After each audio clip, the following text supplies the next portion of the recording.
And the next play I use is my retest. I call it my retest fail play. I'll probably figure out a better name for this. But these are the three major plays I use to collect money from the market. So obviously no play is 100% correct, but with these three plays as my basic plays, these are the plays where if I'm trading and I'm losing money, I come back to my three basic plays. These are my basic plays. So now to be a perfect technical analysis trader, you need to have plays. You need to have various plays you use for different kinds of market conditions. And these are the plays that will help you bring down money. Now the support resistance play is a very obvious setup that everybody knows, but you have to have your trigger. But let's draw an obvious support resistance play. You can just write it as the SR play. And the SR play is a very simple method that we all use. There's a resistance on top. Everybody knows that the price hits a resistance and goes down.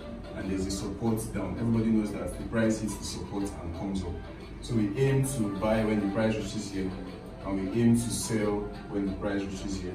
Selling points, buying points. But in order for you to have a trade, to have a play, you need to have three things. First of all, you need to have your thesis. You need to have your thesis of the intending direction. So for example, let's say the market is here. You need to have your thesis of where is the market headed to. Now, that your thesis is the direction you are going to guess. So now let's say you assume the market is going to go down when it's here. Your thesis is this is a sell market, it's time to sell. Now you need to have your trigger.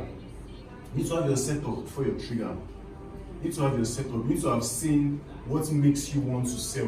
In this case, for a support resistance play, we are seeing it is the price of the resistance. Price in previous times has bounced from here, So that means this area, the third time or the second time, it will probably reject. So this is the setup. Price is on the resistance or support. The price is on the resistance. Now you now need to have something. You now need to have the most important thing, which is your trigger.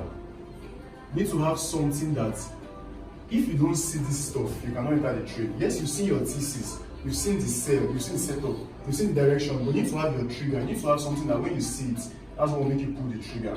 Everybody must have their trigger. If you don't have your trigger, you'll just be gambling. Now that trigger is something called a pin bar. Now for a sell, it will be a bearish pin bar. It can look like this. It can look like this. It can look like this.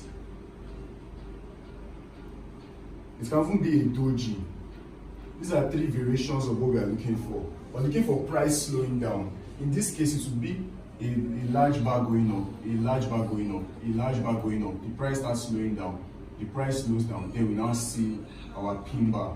Now, if we see the trigger of a pin bar or this pin bar or a doji, just something that shows confusion and slowing down. Once we see this, this is our trigger.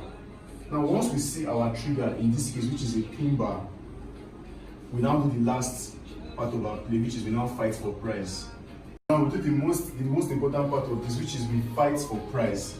Now, fighting for price means you've seen the sell setup.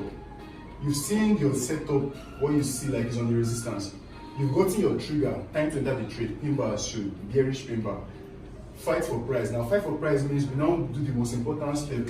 We go to the lowest time frame that we can go to based on our strategy, the lowest time frame, and we enter this trade with a minimum stop loss. So let's say, for example, on the daily chart, the price on the resistance, and this is a bearish pin bar.